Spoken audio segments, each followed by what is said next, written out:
Eu me volto nesta manhã para a segunda carta do apóstolo Paulo aos Tessalonicenses, no capítulo 1, e o versículo de número 3. O Novo Testamento agora, segunda Tessalonicenses, capítulo 1, versículo de número 3, essas palavras: de maneira que nós mesmos nos gloriamos de vós nas igrejas de Deus, por causa da vossa paciência ou perseverança e fé em todas as vossas perseguições e aflições que suportais. Bem, queridos, isso é a respeito da fé. O nosso tema nesta manhã é definindo a fé e considerando as causas do declínio da fé em um crente. Bem, nós daremos início hoje a uma pequena série de estudos, talvez 2 ou 3 estudos sobre a fé. O que é a fé? O que não é a fé? O que é a fé bíblica? Quais são as causas do declínio, muitas vezes, da fé na vida de um crente e como desenvolver a fé, como torná-la vigorosa, frutífera, real, quais são os passos a serem seguidos e como experimentarmos esse desejo de Deus, que é que a nossa fé cresça a cada dia como crentes e também como igrejas. Bem, Paulo, ele está aqui louvando os Tessalonicenses pela fé deles que cresce a cada dia. Ele diz: por causa da vossa paciência e fé em todas as vossas perseguições e aflições que suportais. Ele faz isso porque ele sabe quão essencial é a fé para uma igreja, quão necessário é a fé para um crente. Eu talvez possa comparar a fé como a água para o corpo. É incrível perceber a função e a necessidade da água no corpo humano. Você só percebe isso muitas vezes quando você está enfermo, desidratado. E logo depois de uma boa medida de água e reidratação, você percebe o vigor retornando, não é? A força retornando. A fé, queridos, é essencial para a vida cristã. A fé, ela é essencial, por exemplo, para um serviço cristão efetivo, para cumprirmos aquilo que Deus deseja. No evangelismo, na obra do Senhor, a fé é de suma importância. Ela é importante para respostas às orações também. Nós devemos orar crendo no comando de Cristo e em suas promessas. A fé, ela é importante para a estabilidade espiritual ao longo da jornada. Uma fé sincera é necessária. A Bíblia fala sobre aqueles que naufragaram na fé por causa da insinceridade na fé. Assim, a fé, ela é vital. Ela é importante para a comunhão do crente com Cristo. Sem fé, de fato, é impossível, diz a Bíblia, agradarmos a Deus, ou seja, sermos pessoas agradáveis diante do nosso Deus e Salvador. Bem, mas que tipo de fé Paulo está elogiando aqui nesta carta? Bem, eu devo dizer que há pelo menos 3 significados para a palavra fé no Novo Testamento. Eu gostaria que os irmãos compreendessem e marcassem isso em seus blocos de notas e em sua memória. Há pelo menos 3 significados para a palavra fé no Novo Testamento. Primeiro, a Bíblia fala sobre a fé para a salvação. Há uma fé que é dada por Deus, ela não está em nós, ela não existe em nós antes da conversão, ela vem do alto e nos é dada para crermos nas verdades do Evangelho e assim nos voltarmos a Cristo respondendo ao Evangelho. Essa é a fé salvífica, a fé para a salvação. E nós lemos aqui em Efésios capítulo 2, versículo 8 e 9, que essa fé, ela é uma dádiva de Deus, é um dom de Deus, ela não está em nós, ela não é adquirida, ela não é desenvolvida, mas ela está fora e assim nos é dada para crermos em Cristo e em arrependimento sermos salvos. Efésios capítulo 2, versículo 8, porque pela graça sois salvos por meio da fé. E isto que a fé não vem de vós, é dom de Deus. Então esta é a primeira ideia ou ensino bíblico sobre o que é a fé. Há uma fé para a salvação. Mas há um segundo tipo de fé na Bíblia, ou uma maneira de nós entendermos o que é a fé.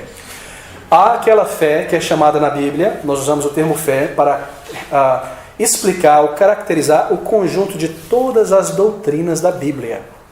Nós chamamos esse conjunto de doutrinas da Bíblia de a fé cristã.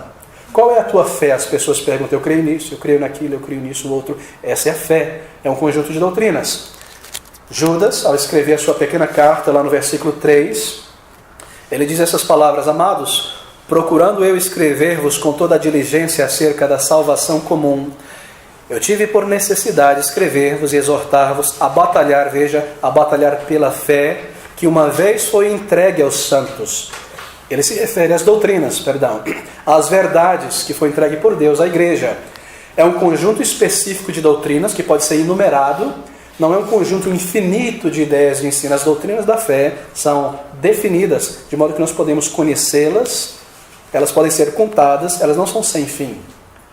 Elas podem ser conhecidas e elas foram entregues por inteiro à verdade de Deus, de modo a ser conhecida, amada e defendida. Assim, na Bíblia, a palavra fé também se refere a este conjunto de doutrinas, a nossa fé, a fé cristã.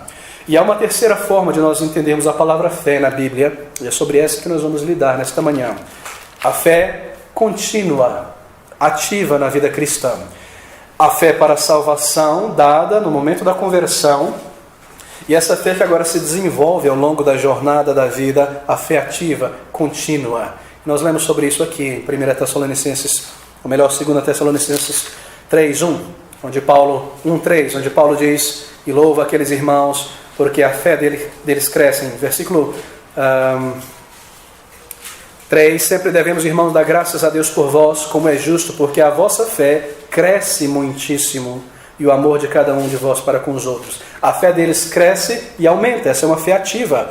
É uma fé que nasce um dia, como uma planta, não é? Foi criada, é uma vida. Ninguém cria a vida, salvação é uma obra de Deus, é Ele que cria a vida em nós. Então esta planta, ela começa a crescer e se desenvolver e se tornar forte e produzir frutos. Essa é a fé contínua, ativa, que deve crescer. Então a fé para a salvação primeiro, a fé como conjunto de doutrinas, e a fé ativa e contínua ao longo da jornada da vida. E é sobre este terceiro tipo, ou melhor, essa maneira de vermos a fé aqui como ativa e contínua, que nós queremos gastar o nosso tempo hoje, e o Senhor permitindo no próximo domingo. E considerar hoje o que é essa fé, e quais as causas que muitas vezes ela declina e diminui.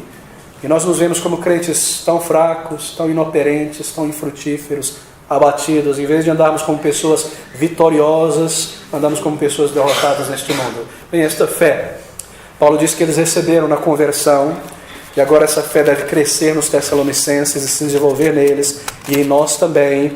E Paulo louva aqueles irmãos porque a fé deles crescia. Isso nos ensina que a fé deve crescer, e ela pode crescer, e há certas coisas que nós devemos buscar e exercitar para vermos isso em nós e comprovarmos o crescimento da fé. Bem, queridos, o justo, o crente, o justificado, ele viverá ao longo da sua vida pela fé. Então essa é uma fé contínua. Mas qual é a natureza desta fé? Como ela é? De que ela consiste? Bem, deixa-me iniciar por aqui, tentando separar o joio do trigo, a confusão, estabelecer algo claro. Qual é a natureza dessa fé? Há muita conversa sobre a fé em toda parte no meio evangélico. Muitas vezes você ouve a palavra fé por aí, mais do que a palavra, o nome Deus, ou Bíblia, ou tantas outras coisas. Fé, fé nisso, fé naquilo, tenho fé, etc. Mas também há muita confusão sobre o tema fé em toda parte. Há, por exemplo, certos grupos de cristãos, sobretudo no meio evangélico, que veem a fé, ou que encaram a fé como uma espécie de, um tipo de pensamento positivo. Para muitos crentes, a fé, eles são ensinados a fé como um pensamento positivo. Para outros, a fé parece mais um tipo de força interior. Você já ouviu isso por aí, não é? Eu preciso crer. Em outras palavras, tem que ter um pensamento muito positivo. Eles não vão usar a linguagem esotérica do pensamento positivo, mas é isso que eles encaram. Eles foram ensinados que a fé é como um pensamento positivo. Eu preciso crer para que isso aconteça. Eu preciso pensar positivamente. Para outros, a fé é como uma força para vencer a vida e seguir em frente. É preciso ter fé, nós ouvimos nas músicas do mundo por aí também. Mas, queridos, a fé na palavra de Deus é algo bem diferente dessa concepção que nós aprendemos por aí. A fé na palavra de Deus, ela não é algo subjetivo, introspectivo apenas, dentro de mim, centrado em mim mesmo, como um fim em si mesmo. Eu tenho fé, então o fim disso é isso aí, e eu posso fazer as coisas. Não, porque a fé, ela olha para fora de si, da pessoa, e ela contempla uma verdade. A fé é depositada na palavra de Deus. É algo exterior a nós. É crer não em mim mesmo, não em minha força, não em minha capacidade de visualizar e pensar positivo, mas é crer na verdade revelada da palavra de Deus. A fé olha para fora.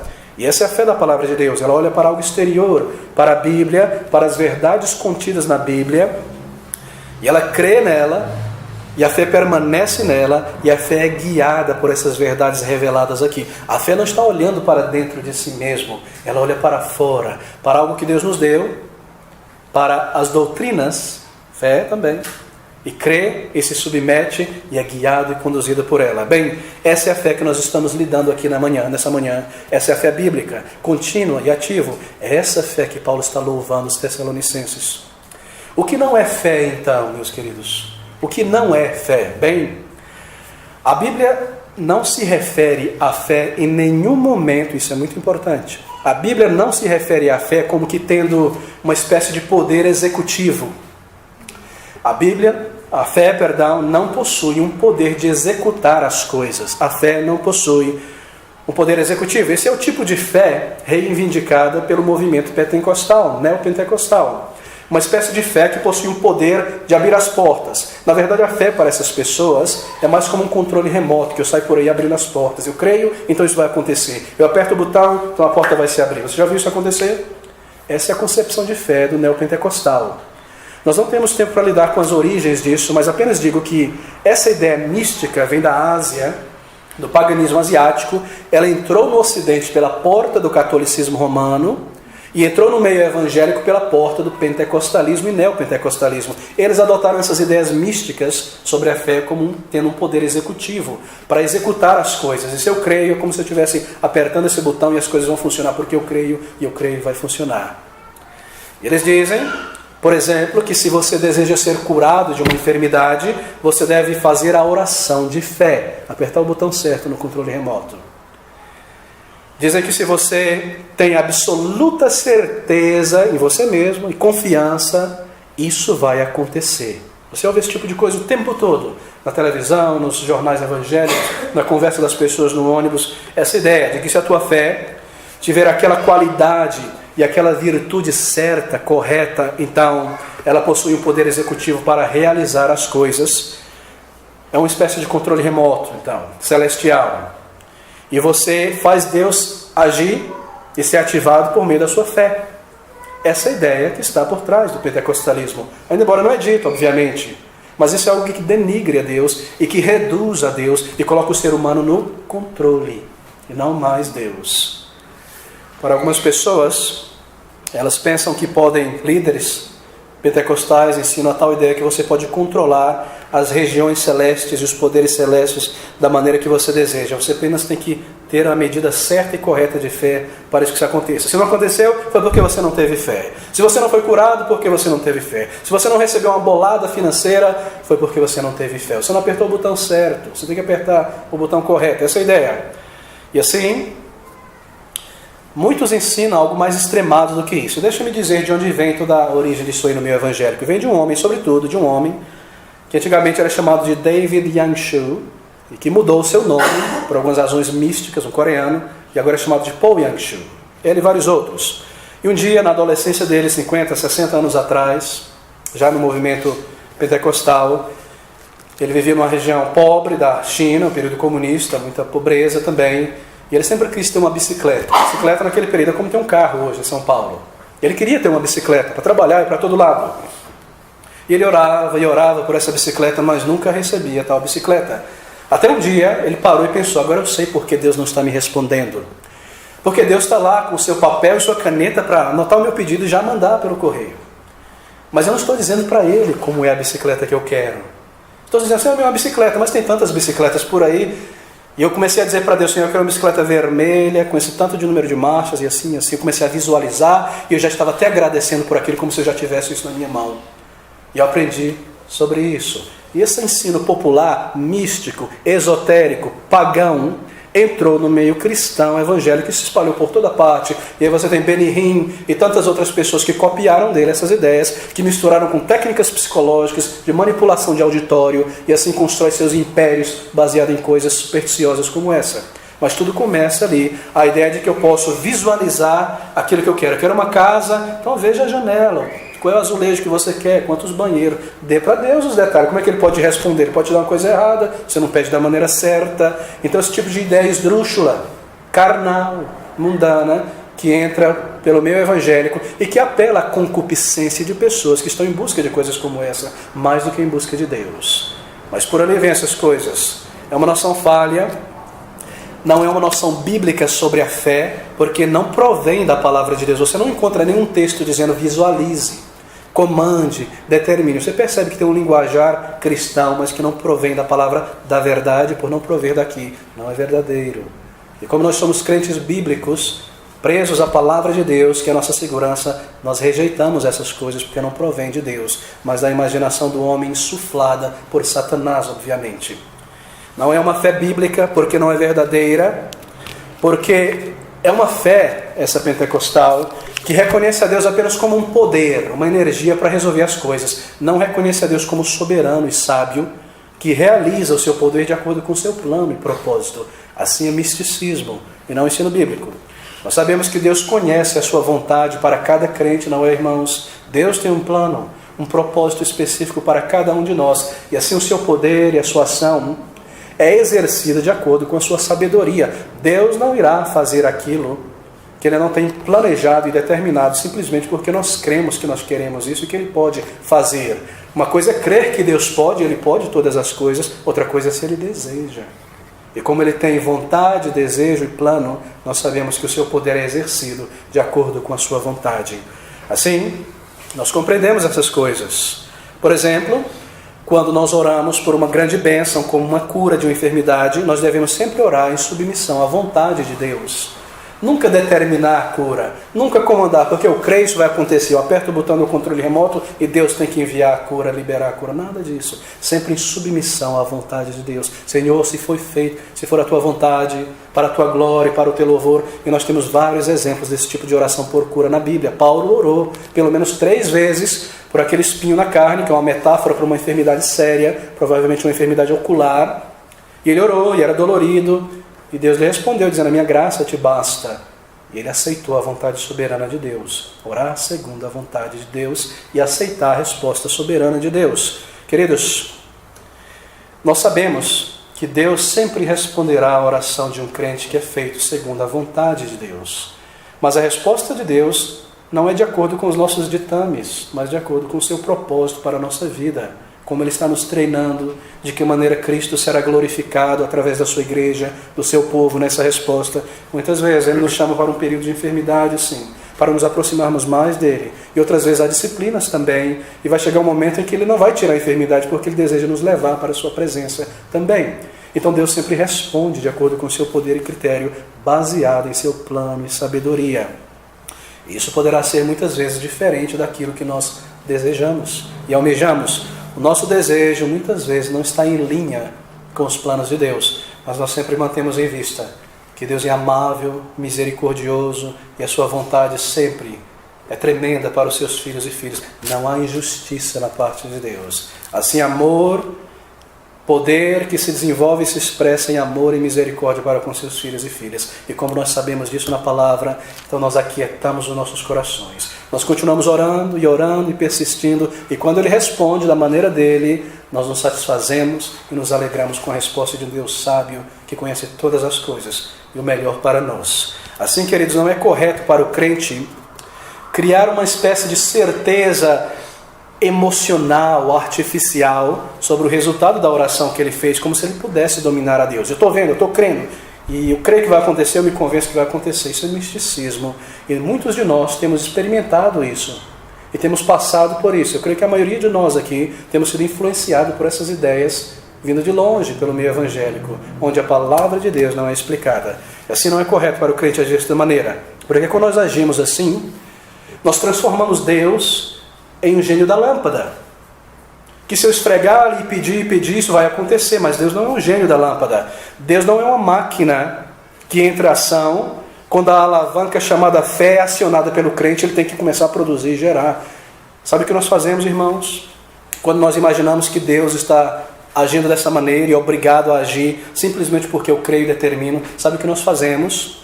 Nós reduzimos a Deus ao patamar da criatura e elevamos ao homem o patamar de Deus, porque ele agora está no controle de Deus, puxando a alavanca da fé que determina Deus para agir.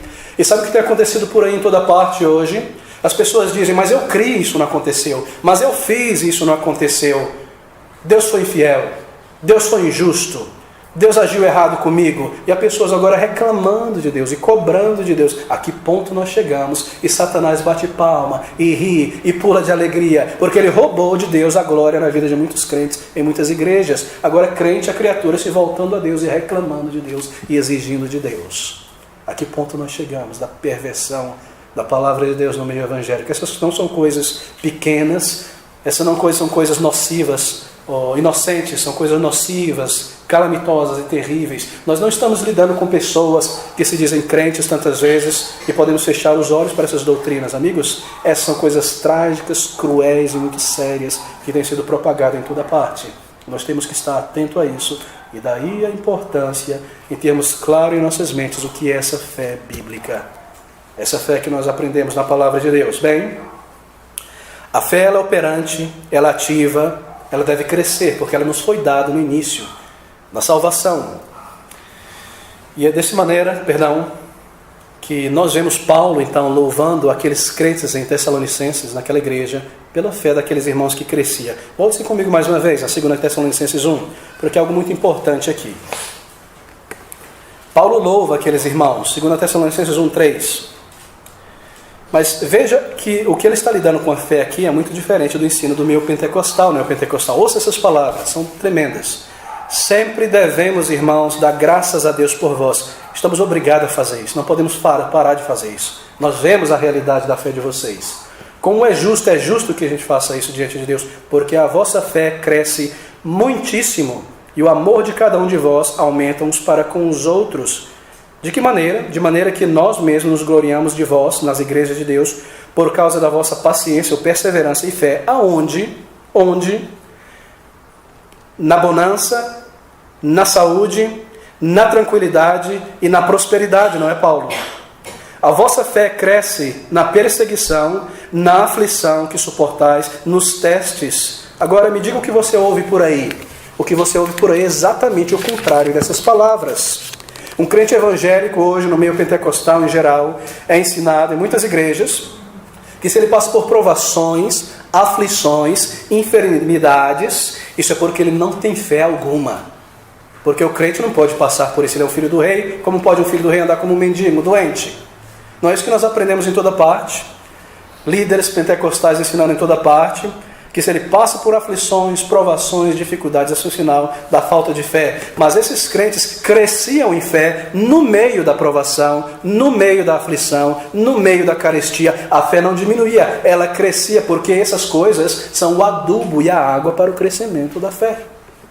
É exatamente o avesso que nós aprendemos no meio pentecostal. Assim nós aprendemos uma mentira no meio pentecostal sobre a fé, engendrada na mente de Satanás, tão sutil, tão maliciosa, para segurar crentes lá embaixo em busca de coisas passageiras, vivendo como pessoas inúteis e infrutíferas na vida cristã, como pessoas derrotadas, porque eu não tenho tudo o que eu queria, porque eu não tenho fé. Salvos, filhos de Deus, vivendo uma vida derrotada por um falso ensino sobre o que é a fé. Por que tudo isso, Paulo? Perseguições, aflições que suportais, versículo 12, para que o nome de nosso Senhor Jesus Cristo seja em vós glorificado. Como assim, Paulo? De que maneira o nome do Senhor Jesus Cristo seria glorificado na vida de crente passando por perseguições, provações e aflições? Da seguinte maneira: no meio dessas coisas, a fé deles não titubeava, eles continuam crendo em um Deus soberano, poderoso, bondoso, maravilhoso. E as pessoas em volta veriam isso e saberiam que a fé deles não era em vão, não era baseada em coisas que eles recebiam em Deus, como crê Satanás. Não foi isso que disse Satanás a respeito de Jó para Deus?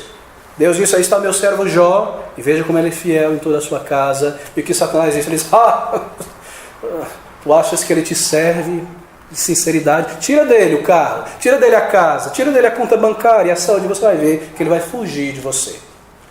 É assim que Satanás pensa. Então nós vemos a resposta daquele crente Jó, quando a sua mulher veio diante dele e fala: você continua a louvar a Deus, podre, fétido, morrendo nesse montouro, amaldiçoa a Deus e morre. E a resposta de Jó foi de um crente: entrei no mundo sem nada, sairei, glorificado seja o nome do Senhor Jesus Cristo. Que linguagem diferente do meu pentecostal. Eu exijo, eu comando, eu não estou satisfeito. Qual diferente, amigos? Versículo 12. Para que o nome de nosso Senhor Jesus Cristo seja em vós glorificado. Cristo é glorificado quando a nossa fé não titubia no meio das provações. E assim, nós entendemos que cremos nele e permanecemos nele por quem ele é e por aquilo que a sua palavra nos ensina. A nossa fé é centrada nele e na sua palavra, não nas coisas em nossa volta, não na areia movediça deste mundo, das coisas materiais, mas em Deus, em Cristo Jesus, glorificado nele, segundo a graça de nosso Deus e do Senhor Jesus Cristo. E essas são coisas maravilhosas. E essa é a fé da palavra de Deus, uma fé que olha para Deus, para o seu caráter, para as suas promessas, não para as coisas em volta, não para as coisas que eu tenho, que recebo apenas. Olha para a palavra de Deus e crê, está persuadido dessas verdades a respeito do caráter de Deus, de seus comandos, de suas promessas, que elas não mudam independente das situações dentro de mim ou em minha volta. Deus é o mesmo. Maravilhoso Senhor. Mas deixe-me definir essa fé contínua então, depois de termos lidado com o que não é essa fé bíblica. Lembre-se, fé para a salvação, fé como conjunto de doutrina que nós temos que conhecer, amar, viver e defender a vontade de Deus revelada, e esta fé contínua, ativa, crescente ao longo da vida cristã. Sobre ela nós estamos lidando nesta manhã. Bem, esta fé ativa é estar completamente persuadido e convencido da realidade da existência e do caráter de Deus e da infalibilidade de todos os seus atos, promessas e comandos na palavra de Deus. Quando nós estamos persuadidos, convencidos dessas coisas, isso é uma obra do Espírito, obviamente, então nós descansamos nela. Essa é a fé ativa. E assim, conforme nós seguimos pela vida, nos percalços da vida, essa fé não muda, porque ela é independente da realidade exterior. Nós cremos e estamos persuadidos de um Deus que não pode mudar. Um Deus tremendo e maravilhoso. De modo que nós afirmamos, ou melhor, colocamos todas as nossas questões diante do Senhor, crendo que Ele ouve e que Ele tem uma direção para tudo. É uma convicção absoluta de que em todas as circunstâncias da vida nós necessitamos do sorriso e da bênção de Deus, senão nós iremos falhar como crentes e como igreja. Nós dependemos dele, nós dependemos de sua palavra. Isso é fé, é crer nele e assim depender dele. Ou seja, fé pode ser traduzido como obediência, como dependência, como submissão. A quem? A mim? A força do meu pensamento positivo? A ele, na sua palavra. Isso é fé. Isso é fé bíblica, verdadeira, sólida. A fé de um crente, a fé dos Tessalonicenses, que crescia em dependência de Deus no meio das aflições, provações e dificuldades. Não tem nada a ver com o pensamento positivo, força interior e o misticismo das religiões asiáticas infiltradas pelo meio pentecostal. Bem, Paulo fala sobre a grande fé dos Tessalonicenses, mas queridos, o contrário de uma grande fé é uma pequena fé. E o Senhor Jesus nos adverte sobre esta pequena fé lá em Mateus capítulo 6, e o versículo de número 30, eu gostaria que você abrisse comigo. Evangelho de Mateus, capítulo 6. Este versículo de número 30, onde ele diz, 30, pois se Deus assim veste a erva do campo que hoje existe, e amanhã é lançada no forno, não vos vestirá muito mais, ó vós, homens de pequena fé.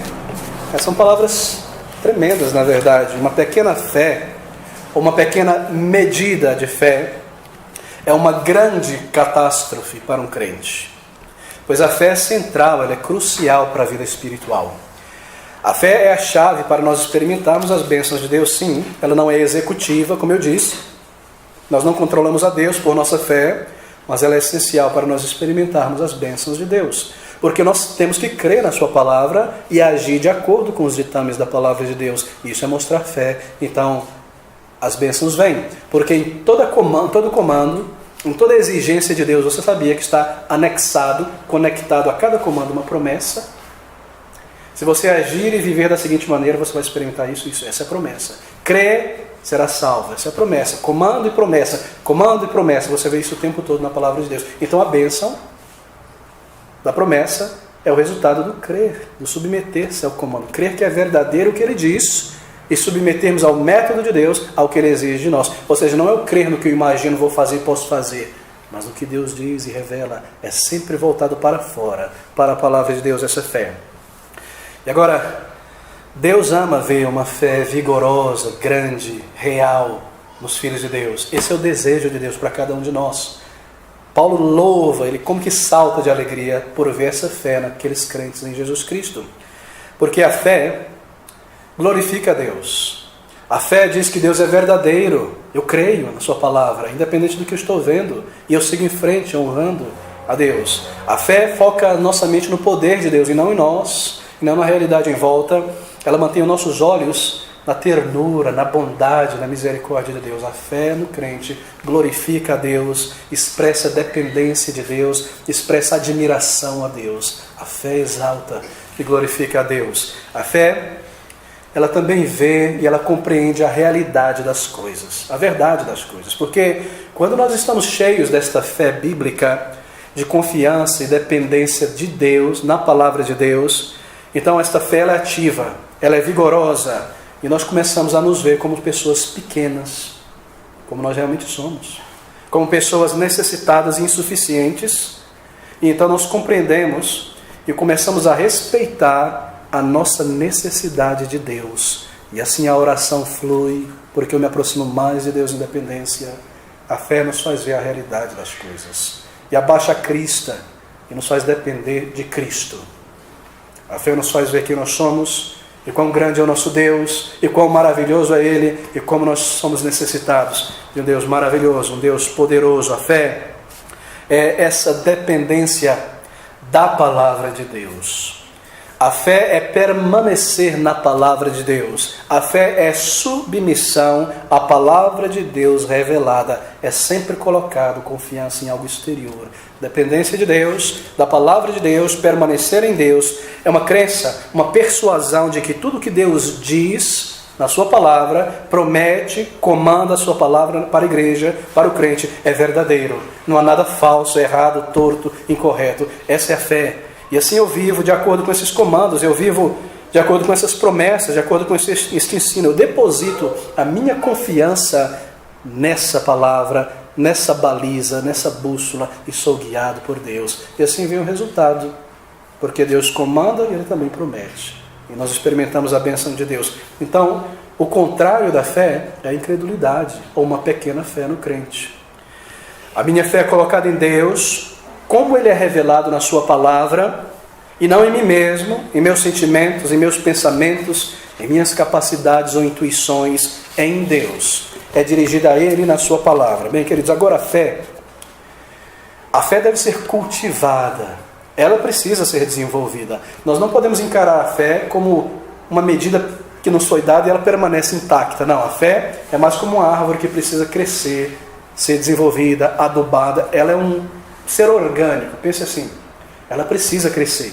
Ela pode permanecer pequenininha por tantos anos, mirrada, ou ela pode crescer e se desenvolver. Ela tem essa capacidade, esse poder dado por Deus de se desenvolver. E para isso ela precisa ser cultivada. Bem, uma vez salvos, nós nunca perdemos a salvação. Esse é um ensino claro da palavra de Deus, cristalino. Mas nós muitas vezes perdemos a alegria da salvação, o vigor da salvação, se a nossa fé enfraquece, não é exercitada na palavra de Deus e na sua vontade.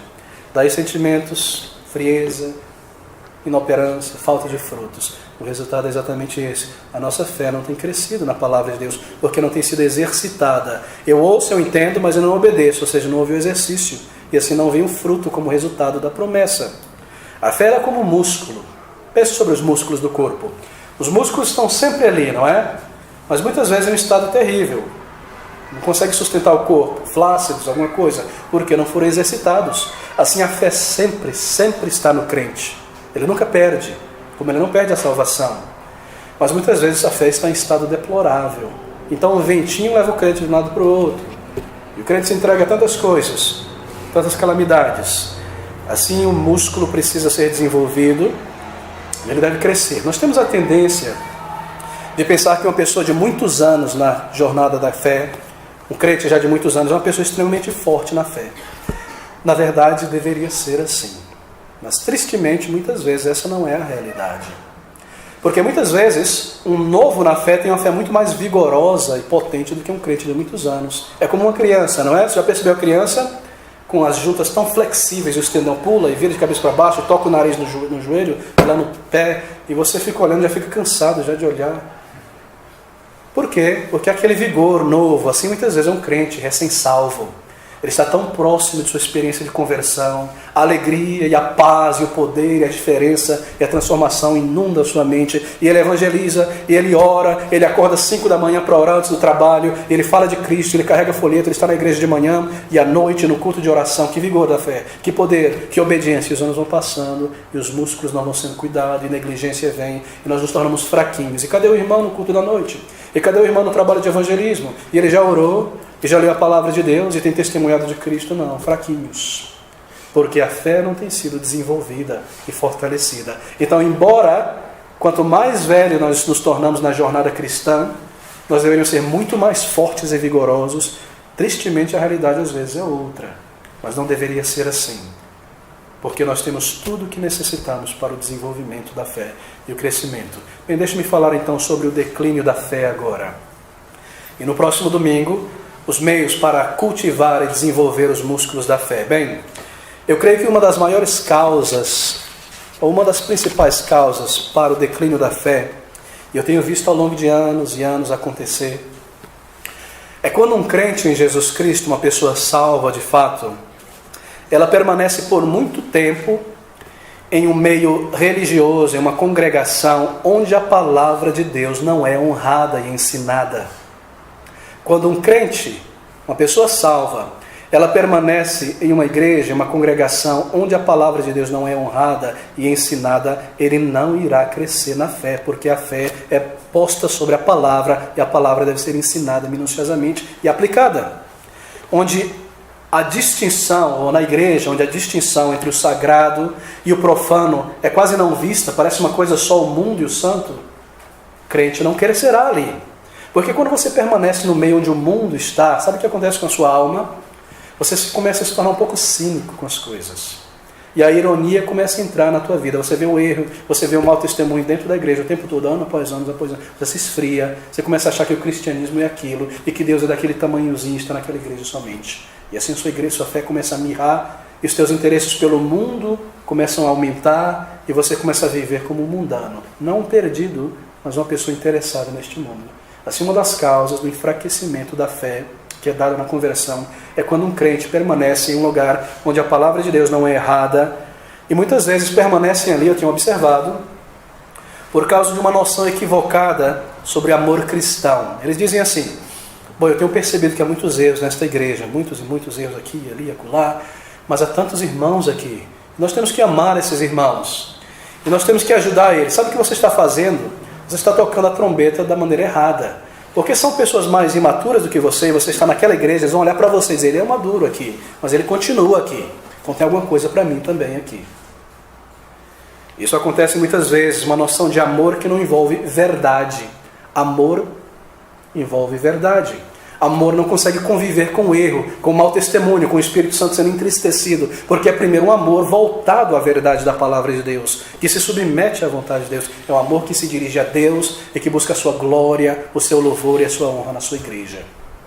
Então, queridos, desobediência ao comando de separação do erro resulta em fraqueza na fé e pouquíssimos frutos ao longo da jornada. E assim há muitos crentes já de idade que depois de tantos e tantos anos em uma igreja não possuem vigor, não levaram almas a Cristo como instrumentos na sua mão, não conhecem as doutrinas da fé ainda. Mas, ora, amigos, eu não quero entristecer a ninguém aqui nesta manhã, porque se esse é o teu caso, você pode remir o tempo agora e ganhar de volta tudo o que foi perdido, e crescer no conhecimento, e abandonar o erro, e honrar ao Senhor, e se dedicar a Ele, e ver então esses frutos maravilhosos de caráter, de fé, de vida na tua vida. Essa é a vontade de Deus. E quão bom é Deus, quão bom é o Senhor.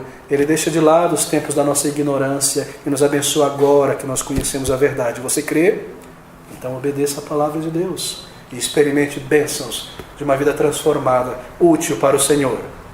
Eu creio que esta é a primeira razão. Mas deixe-me voltar agora ao Evangelho de Mateus, no capítulo 14, porque aqui nós vamos aprender algo tremendo. Nós temos aí alguns minutos diante de nós, e eu creio que nós podemos ver várias das razões quando um crente ele fraqueja na fé. Mateus capítulo 14, versículo de número 22 em diante. Essa é a experiência do apóstolo Pedro. Eu lidei com esse tema algum tempo atrás, mas quero voltar a lançar luz nessa passagem novamente. A partir do versículo 22 de Mateus capítulo 14. E logo ordenou Jesus que os seus discípulos entrassem no barco e fossem adiante para o outro lado, enquanto ele despedia a multidão. Isso acontece imediatamente após a primeira multiplicação dos pães, aquele grande milagre do Senhor Jesus Cristo. Versículo 23. E despedida a multidão, subiu ao monte para orar à parte, e chegada já a tarde estava ali só. E o barco, isto é, com os discípulos, estava já no meio do mar, açoitado pelas ondas, porque o vento era contrário. Mas à quarta vigília da noite, muito tarde, dirigiu-se Jesus para eles andando por cima do mar. Na verdade, a palavra deveria ser apenas água, porque é um lago, Lago da Galileia, também chamado de Mar da Galileia, porque era muito grande. E os discípulos, vendo-o andando sobre o mar, assustaram-se, dizendo: é um fantasma, e gritaram com medo. Jesus, porém, lhes falou logo, dizendo: tende bom ânimo, sou eu, não temais. E respondeu-lhe Pedro entra em cena agora, e disse: Senhor, se és tu, manda-me, comanda, dê uma ordem, manda-me ir ter contigo por cima das águas. E ele disse, isto é, Jesus: vem. Foi o comando. E Pedro, descendo do barco, andou sobre as águas para ir ter com Jesus. Mas sentindo o vento forte, teve medo. E começando a ir para o fundo, clamou, dizendo: Senhor, salva-me. E logo Jesus, estendendo a mão, segurou e disse-lhe: homem de pequena fé, por que duvidastes?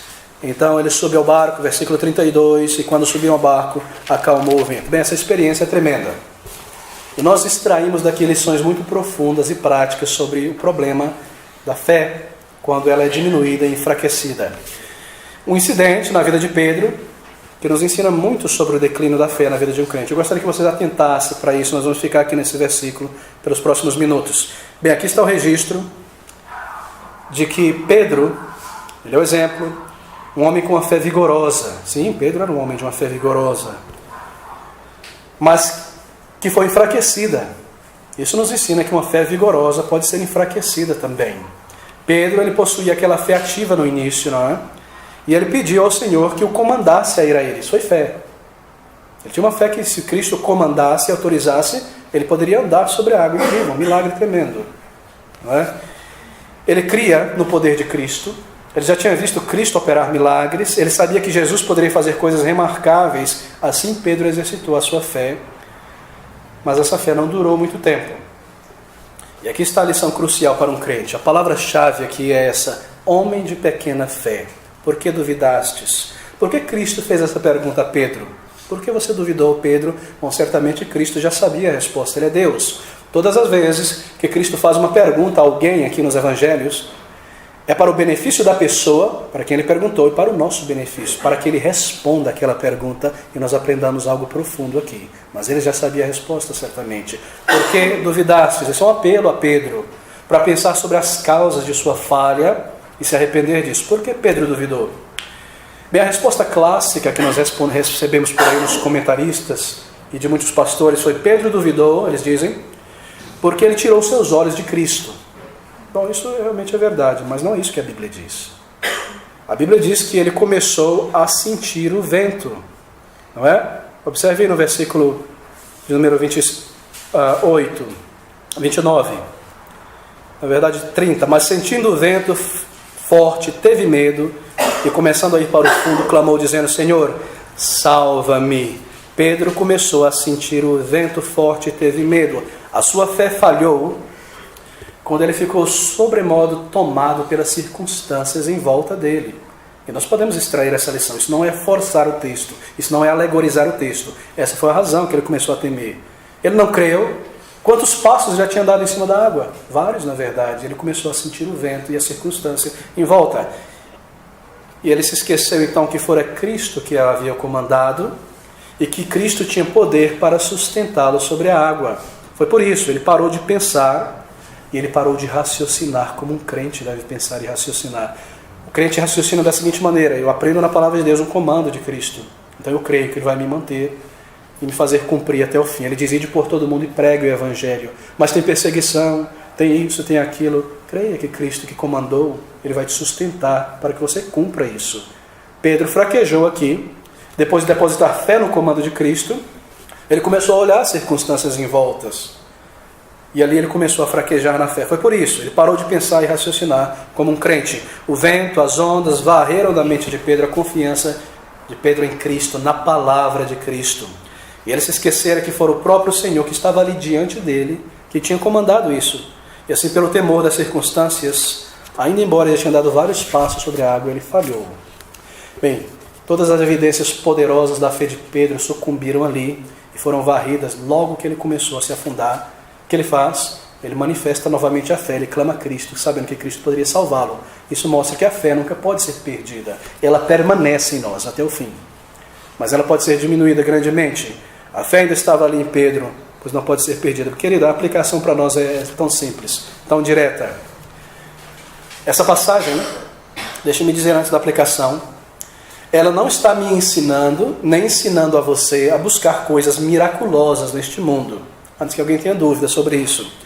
Essa passagem não está dizendo que eu devo buscar andar sobre a água de um lago, de um rio, nem saltar de um prédio, imaginar que Deus vai me pegar pela mão, nem ir num cemitério, no enterro e clamar para que o morto reaviva. Essa passagem não está me ensinando nem a você isso. Por quê? Porque ela é dirigida a um apóstolo, e aqui é um sinal. Mas pastor, eu te peguei agora.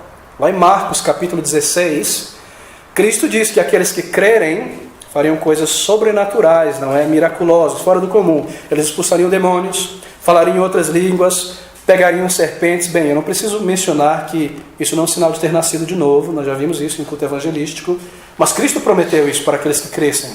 Eles fariam coisas miraculosas, pastor. Como é que o senhor responde isso? Bem, a resposta é clara. Para quem ele disse essas palavras? Para os apóstolos. Ele não disse isso para a igreja. Ele disse isso para os apóstolos. E eles haveriam de fazer isso como um sinal de que eles eram os verdadeiros apóstolos. Isso é no contexto da incredulidade dos apóstolos. No capítulo 16, Cristo vem a eles após a ressurreição e muitos não criam. E Cristo os repreende. E ele diz, aqueles de vocês que crerem vão expulsar demônios, falar em novas línguas, pegarem serpente como sinais. O ministério de vocês vai ser magnificado. E nós lemos que eles creram sim. Isso não é dirigido à igreja, eles creram. E nós vemos os apóstolos fazendo tudo isso ao longo da jornada deles. Nós lemos sobre os apóstolos em poucos dias falando em línguas no dia de Pentecostes. Só os apóstolos fizeram isso e o grupo apostólico. Nós vemos na primeira parte de Atos, na segunda Pedro e na segunda parte de Atos a Paulo fazendo o quê? Falando em línguas também, expulsando demônios. Paulo expulsou o demônio daquela moça em Filipos. Nós vemos em Atos capítulo 28 a profecia sendo cumprida. Paulo tirando uma serpente do meio do fogo que o morde uma víbora, ele joga do lado e nada aconteceu com ele, veneno. Então tudo isso foi cumprido na vida dos apóstolos. Isso não é para a igreja, isso não é para nós. Me pergunte, por que você quer ir atrás de escorpião, de serpente? O que é que isso aumenta a sua fé? Então nós temos muitos por aí ensinando coisas estranhas. Esse texto não está ensinando a igreja a buscar andar sobre a água, nem a expulsar demônios, nem a tomar veneno ou coisas deste tipo. Isso é dirigido aos apóstolos, para o ministério deles, como um sinal do apostolado deles apenas. Mas voltando ao nosso ponto e à nossa aplicação aqui. Nós vemos essa primeira causa do colapso de Pedro, dúvidas, não é? Dúvidas. E assim nós somos. Nós cremos que Cristo nos salvou, e nós cremos de fato nisso, que Ele pode nos ajudar, que Ele nos levará para a glória no final e nos preservará, mas com que frequência nós faltamos a fé para crer que também Cristo nos conduzirá no meio de circunstâncias difíceis, não é? O que é mais fácil para Cristo, nos salvar ou nos preservar? O que é mais difícil para Ele? Não é a mesma coisa. Assim como Pedro, ele viu Cristo comandar, ele creu e andou. Daqui a pouco as circunstâncias começou a naufragar. Sim, tirou os olhos de Cristo, isto é, esqueceu que ali estava o seu mestre diante dele. E a primeira falha de Pedro foi essa, e a nossa falha também. Foi o desafio de Cristo para Pedro. 5 respostas aqui, quando a fé falha. A primeira causa foi o colapso da fé de Pedro, quando ele teve dúvidas em um novo ambiente ou em uma nova realidade que ele não conhecia. Pensa sobre isso. Esse novo ambiente, essa nova realidade que ele não estava acostumado, levou Pedro a fraquejar na fé. Bem, Pedro estava acostumado a ficar dentro do barco, da canoa. Ele era um pescador, ele sabia até correr dentro da canoa e andar na borda, e lançar a tarrafa e tudo mais. Aquele é o ambiente dele, ele dominava aquilo. Em outras palavras, ele já tinha experimentado a Deus em oração naquele ambiente. No momento que ele põe o pé para fora do barco, um ambiente diferente, que ele não conhecia, que ele não tinha experimentado, logo ele começou a fraquejar na fé. E com que frequência essa é a razão da nossa falha na fé, não é? Uma vez que as circunstâncias na nossa vida cristã mudam e nós entramos em uma nova página da vida que nós não conhecíamos, não esperávamos. Nós saímos num ambiente tranquilo, que nós já provamos a Deus em oração. Nós caímos em uma outra situação, daqui a pouco nós começamos a fraquejar na fé. Talvez um jovem sai do laço familiar, da escola secundária, entra na universidade, e esse é um ambiente turbulento, a universidade. Daqui a pouco, um ambiente diferente. Não se preparou adequadamente, não se entregou a Cristo em oração, rogando graça, favor, não planejou. Daqui a pouco se encontra no meio turbulento e a sua fé começa a fraquejar na hora que os professores começam a lhe perguntar sobre a teoria da evolução e que Deus não existe e vê tanta imoralidade em toda parte nos campos e tanto mais, a fé começa a diminuir e eu deixo de provar a Deus. Eu entro em uma nova realidade na vida cristã que eu não estava acostumado, que eu não experimentei a Deus em oração e daqui a pouco eu começo a falhar e fraquejar. Isso é muito comum muitas vezes na vida cristã. Talvez uma nova carreira, a pessoa sai do período de estudo, de treino e entra no mundo do trabalho. Um ambiente difícil muitas vezes. E eu não provei a Deus ali ainda. E eu me encontro numa situação difícil, não houve preparo, não houve pensamento anterior, me entregando, me preparando, considerando o novo ambiente. E ali nós vamos tropeçando, esfriando e fraquejando. Talvez um filho, uma filha que entre na família e o casamento começa a rebalancear porque a fé não foi exercida para um novo ambiente. Assim, queridos, uma nova realidade não experimentada, um ambiente diferente, muitas vezes nos leva à fraqueza na fé. Quando nós saímos para fora, não é como Pedro, daquele barco, para fora daquele ambiente onde nós experimentamos comunhão com Deus e oração, nós precisamos nos preparar para uma nova página na vida. Os filhos que saem de casa, o casamento, o período de estudo, a mudança de uma casa para um outro local, todas essas coisas são coisas que influenciam a nossa maneira de servir a Deus. E às vezes eu paro de ir na igreja porque esse ambiente aqui desse setor já é muito difícil, não tem transporte. Ou estou na universidade, é tão corrido, tantos estudos, eu já não oro mais. E a gente começa a desabar na fé. Ou eu saio da minha casa, dos meus pais, eu estou sozinho agora, nunca enfrentei a vida, talvez sem conselho, sem auxílio, e Satanás começa a tentar, e eu não me preparei para esse novo ambiente, para essa nova realidade. Nós precisamos nos preparar e confiar ao Senhor cada nova página de nossas vidas, e orar, e logo estabelecer a nossa bandeira nesse novo ambiente, estabelecer o período de oração e de crescimento na palavra e de comunhão com o Senhor, para não fraquejarmos na fé e não envergonharmos o Senhor Jesus Cristo. Isso é muito importante.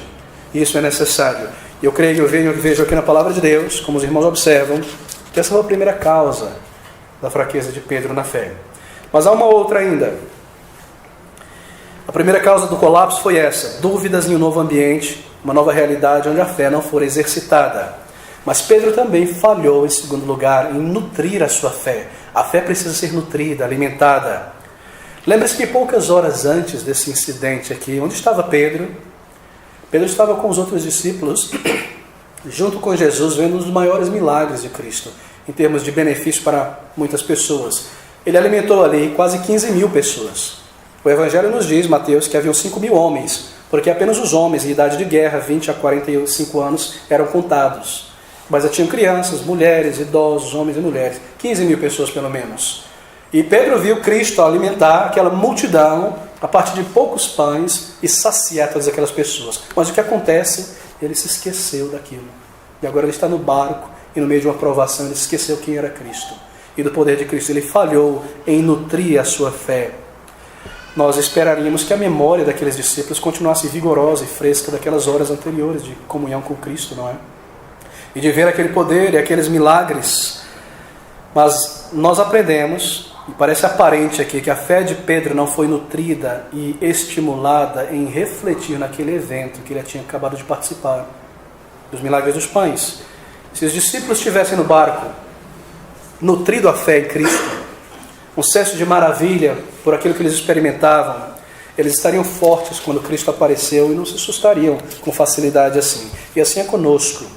Sabe o que nós fazemos? nós experimentamos tantas bênçãos do Senhor.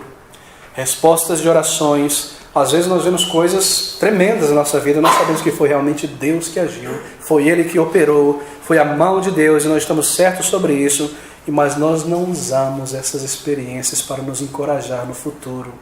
Então, quando a próxima dificuldade vem, nós caímos de solapo no chão, porque nós esquecemos da mão de Deus na experiência anterior. Nós falhamos em nutrir a fé em Deus e no seu poder. Nós esquecemos de usar a memória.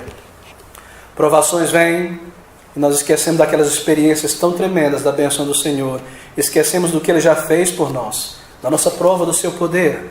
E muitas vezes, essa falha em nutrir a fé acontece quando nós ouvimos a ministração da palavra de Deus na casa do Senhor. E muitos crentes, eles são abençoados pela palavra de Deus explicada, são tocados, fortalecidos. Sabe o que acontece quando eles chegam em casa? Liga a televisão e senta. Vou me entregar aos deveres de casa. Vou fazer isso, vou fazer aquilo. Eu falo em nutrir tudo aquilo que eu aprendi pela manhã ou à noite. E na segunda-feira eu já esqueci. Deus falou comigo, me abençoou, me edificou, mas eu já voltei a minha mente horas depois para as coisas triviais desta vida. Nós falhamos em nutrir a fé e daqui a pouco nós estamos tropeçando durante a semana em coisas tão pequeninas. Nós não podemos agir assim, meus irmãos. Nós devemos nutrir a fé. Porque então o impacto e o benefício do sermão, ele será rapidamente lavado de nossa mente. Não haverá benefício para as nossas almas. Traga o seu bloco de notas. Chegue em casa, ore, aplique. Confesse ao Senhor. Misture a fé com o que você ouviu. Não deixe entrar por aqui e sair pelo outro ouvido. Permita que ela permaneça em você e transforme a tua vida. Você faz isso nutrindo aquilo que você ouviu, orando, se entregando. É um exercício que deve ser iniciado e nós precisamos disso. Comece hoje. Comece hoje ainda a refletir no que você tem aprendido, a adorar ao Senhor, a dedicar essas horas para Ele, esse dia criado por Ele, a palavra de Deus. Se a sua memória não é muito boa, tem um diário em casa, onde você escreve experiências de Deus, livramentos, proteção, respostas de oração. Faça algo assim. E quando as dificuldades virem, pega esse teu diário e veja: o Senhor me abençoou aqui, e o Senhor me ajudou aqui. E nessa situação que eu estou passando agora, similar com aquela, Ele apareceu, Ele lidou, Ele interveio. E isso vai nutrir a tua fé e te fortalecer. Quando completar um aniversário, por exemplo, de uma dessas grandes bênçãos, 1 ano se passou que Deus fez isso. 5 anos já passaram dessa grande intervenção do Senhor na minha vida. Naquele dia desse aniversário, louve a Deus. Você tenha registrado ali, glorifique ao Senhor. Isso vai nutrindo a tua fé. Um banco espiritual de tantas bênçãos. Glorifica a Deus, te fortalece na fé e você se torna um homem e uma mulher mais firme, mais sólida para enfrentar as intempéries da vida. Bem, cultive, enraize na memória essas experiências do amor do Senhor, do favor de Deus no passado. Tenha um diário para o futuro encorajamento e assim você será realmente nutrido em tua fé. São coisas práticas. A fé é vivida de uma maneira prática, não de uma maneira mística, estranha. Nós aprendemos isso na palavra de Deus. Bem, uma terceira causa ainda, correndo para o final, do colapso de Pedro na fé. E a razão para esse colapso foi também a sua falha em respeitar o comando e o poder de Cristo. Momentaneamente, Pedro se esqueceu que fora Cristo, o Rei da Glória, que o tinha comandado. O Senhor, o Criador da água e do universo, o Criador da lei e da gravitação, que poderia suportá-lo no ar e sobre a água. Ele falhou em obedecer o comando e compreender que ali estava o Salvador diante dele. Se somente ele tivesse se lembrado que foi o seu Cristo que ele comandou a fazer isso, que ele estava sob a ordem do Salvador, bem, ele teria raciocinado que se o Senhor comandou, Ele haveria de o sustentar e o manter até o fim. No entanto, deixa-me fazer um novo parênteses aqui. Imagine que se Pedro tivesse decidido de sua própria imaginação e desejo e vontade ir a Cristo sobre a água sem que Cristo tivesse comandado. Imagine que Pedro tivesse decidido: eu vou lá na água para Cristo, sem que Cristo tivesse comandado: venha. Sabe o que aconteceria? Ele submergiria. Porque ele estaria agindo e exercitando fé em algo que Deus não lhe comandou.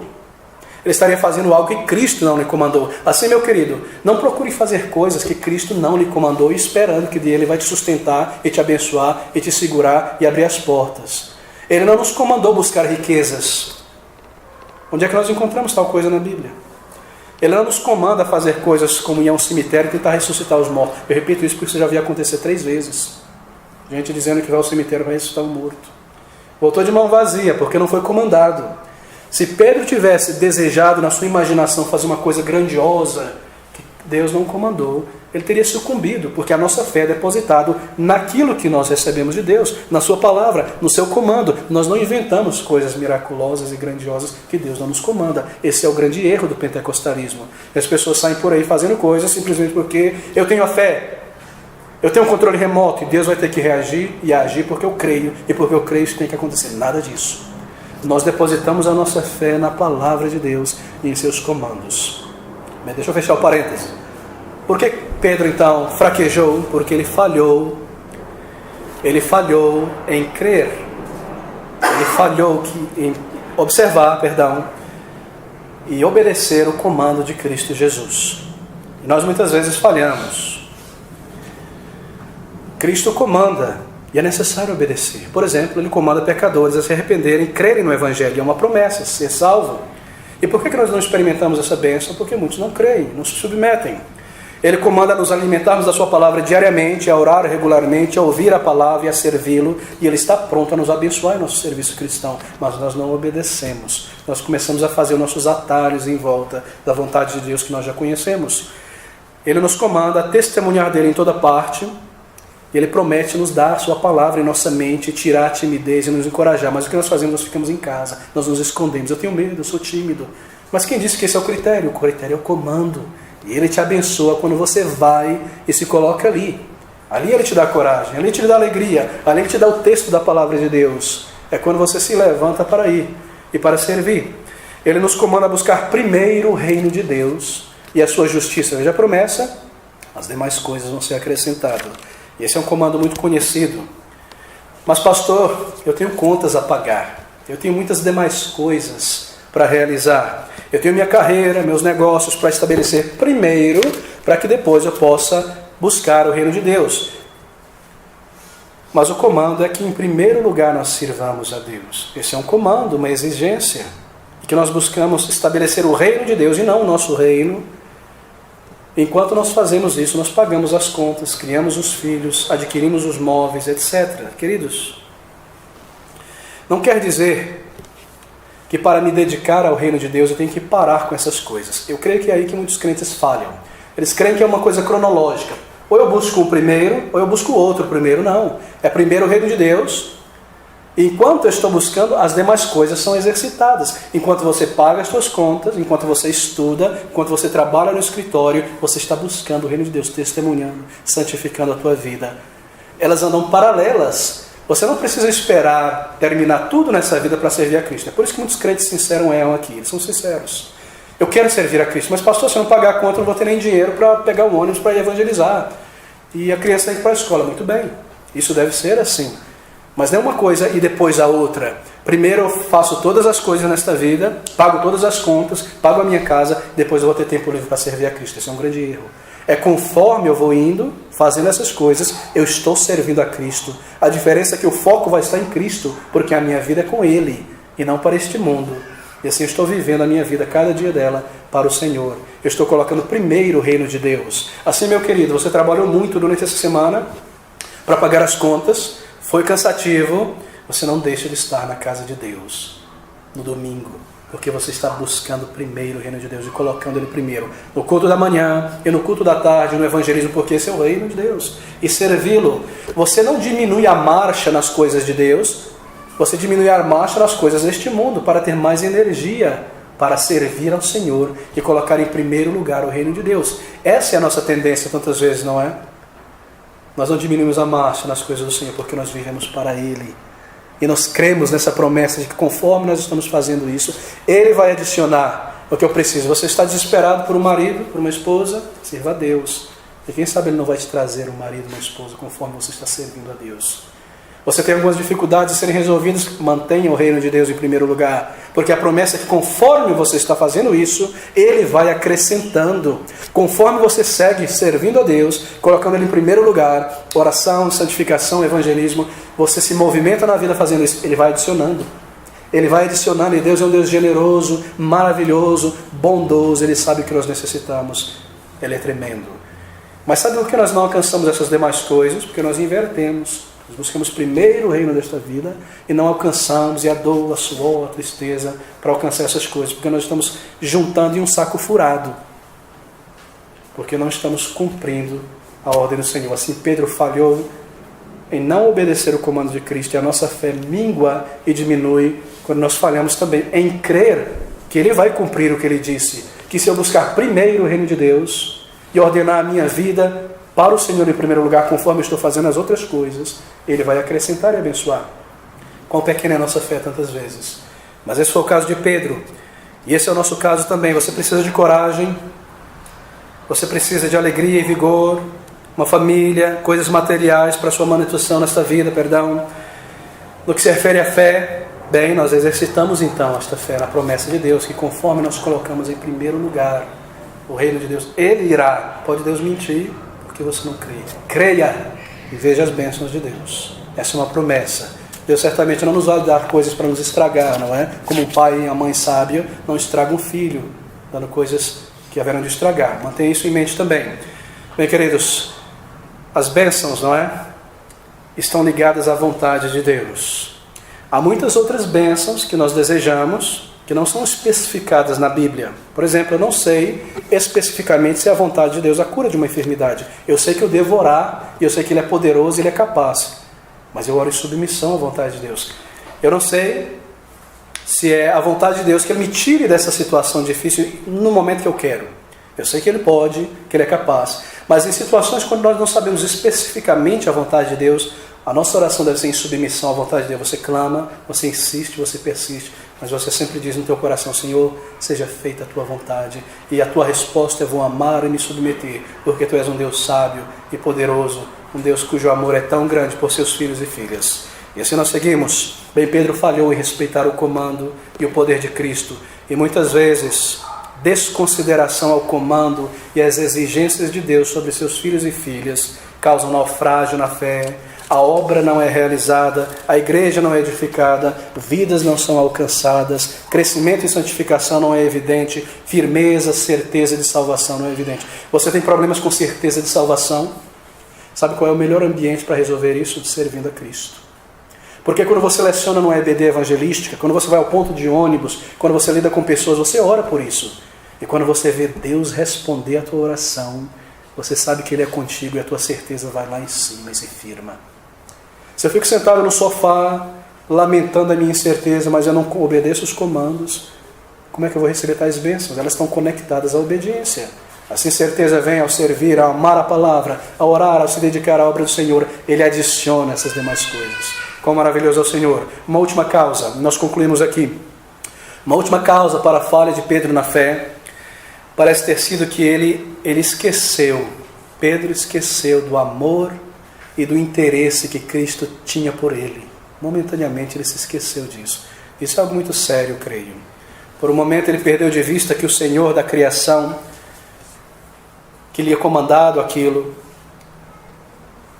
que estava a um braço de distância dele, o amava e o havia chamado para o apostolado. E assim o temor controlou e venceu a fé de Pedro, mesmo quando o Senhor estava tão próximo dele, um braço de distância. Ele se esqueceu da afeição imensurável que o nosso Salvador tem por suas ovelhas. Pedro tirou essas coisas de vista, e do interesse que Cristo tem pelo nosso progresso, nós começamos a perder de vista o amor, o interesse do nosso Salvador, e parece que Ele se torna um Deus soberano distante. Não, Ele tem um coração de amor, Ele se interessa por você. Ele se interessa no teu progresso, Ele te ama.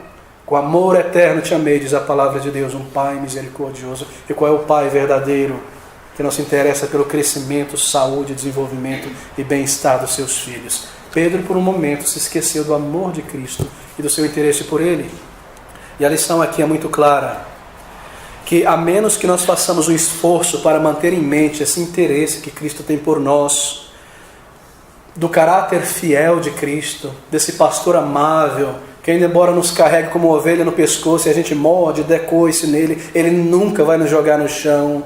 A menos que nós façamos esse exercício, nós começaremos a desviar os nossos olhos de Cristo e a nossa fé começará a fraquejar. É necessário, irmãos, contemplarmos a Cristo como quem Ele é, o nosso pastor, amado Senhor, verdadeiro Deus, diante do Senhor, intercedendo por nós, por nome, cada um de nós. Seus olhos sobre a sua igreja agora, conhecendo cada um por nome, e a nossa circunstância, o amor de Cristo, deve estar diante dos nossos olhos a cada momento. Se há, então, muitas vezes, pouco esforço em refletir sobre Cristo, e nós não mantemos essa gratidão e essa certeza viva do seu cuidado em nossos corações, a nossa tendência é esfriarmos na fé. Se há pouca gratidão, então, se não há nenhum louvor a Cristo, a sua pessoa, então o amor de Deus é tomado como algo garantido, corriqueiro. Nós começamos então a esfriar, e a consequência é que a fé murcha e o vigor murcha na fé. Isso aconteceu com Pedro. Pedro demonstrou uma autossuficiência também muito grande, não é? E não dependência. Isso não está claro aqui nesta passagem, mas Pedro era assim. Ele era sempre o primeiro a se voluntariar. Eu nunca te abandonarei, eu nunca isso. Uma autossuficiência estava em Pedro, que o levou a negar a Cristo posteriormente. E às vezes nós somos assim, autossuficientes, autodependentes. Ninguém está imune a isso. Especialmente se você é uma pessoa talentosa. Pessoas que têm capacidade de gerenciar, organizar, são rápidas, elas têm essa tendência a depender de si mesmo. Autossuficiência. Se esse é o teu caso, se Deus te deu esse talento para perceber as coisas rápido, organizar as coisas, tome cuidado com a autodependência e a autossuficiência. Em imaginar o tempo todo que você pode resolver tudo e não precisa nem orar, simplesmente dizer a Deus. Não é necessário dependência. É necessário confiança. Assim, pessoas que possuem talentos como esse são inclinadas muitas vezes a sucumbirem à falta de fé, à autodependência. Mas todos nós estamos nisso. Queridos, em situações como essas, quando há uma grande propensão em nós à autodependência, autossuficiência, eu faço da minha maneira, e eu tenho capacidade, eu tenho poder para fazer as coisas no reino de Deus assim, bem, é necessário com toda sinceridade entregar tudo ao Senhor com mansidão, com dependência, com um senso da nossa pequenez e nos inclinar e nos apoiar nele. Assim, quando aquela situação impossível chega, difícil, permitida pelo Senhor às vezes para evidenciar o caráter de nossa fé, bem, então nós iremos experimentar a presença de Deus de um modo tremendo, fortes na fé. Como crente, nós estamos aqui para confiar no Senhor e provar o seu poder e a sua condução em nossas vidas. Nós muitas vezes afundamos em dúvida, em descrenças, tantas vezes, porque nós não reconhecemos isso. Quando quer que nós seguimos em frente para resolver nossos problemas baseado em nossa força e inteligência, nós começamos a tirar nossos olhos de Cristo e a autossuficiência começou a tomar lugar. Tome cuidado com isso. Você dirigiu hoje? Foi um trânsito terrível? Chegou tranquilo? Como habilidoso eu sou no volante. Agradeça a Deus que te livrou de uma bala perdida, de um caminhão no caminho, de uma criança atravessando a rua. Foi Ele, não você. Tudo deu certo ao longo da semana. Louve ao Senhor. Glorifique a Ele. Dependa dEle. Não permita que Satanás insufle a autodependência. Esse é o objetivo dele, tirar nossos olhos de Cristo. Dependa sempre do Senhor. E agradeça. Aqui nós paramos, irmãos. O que é a fé? Não é pensamento positivo, não é força interior, não possui um poder executivo. A fé não domina nem controla a Deus. Deus não está obrigado a fazer o que eu digo simplesmente porque eu creio. A fé é uma dependência de Deus, na sua palavra, obediência. Causas da dúvida, do colapso na fé, uma nova realidade, um novo ambiente não experimentado na vida que nos toma de surpresa, pouco preparo feito para isso de antemão. Fale em nutrir a fé. Experiências passadas com o Senhor foram esquecidas e agora em experiências similares nós tropeçamos. Assim muitas vezes nós falhamos. Tem um banco de memória, de bênçãos, de experiências do Senhor. Quando nós falhamos em respeitar o comando de Cristo, desobedecemos e vivemos guiados por nossa própria intuição. Isso leva à fraqueza na fé. Quando nós nos esquecemos do amor e do interesse pessoal do nosso Salvador por nós. Não permita que isso aconteça. Um amor por Cristo, uma dependência dEle e a autossuficiência em lugar de dependência de Deus. Bem, que Deus nos ajude. Talvez tenha soado um tanto negativo esse estudo hoje, mas no próximo domingo como crescer na fé, testes para a fé, meios de fortalecer a fé. Que Deus nos abençoe, que nos torne homens e mulheres de fé centradas em Deus e em Sua palavra, para a glória de Cristo, para a nossa alegria.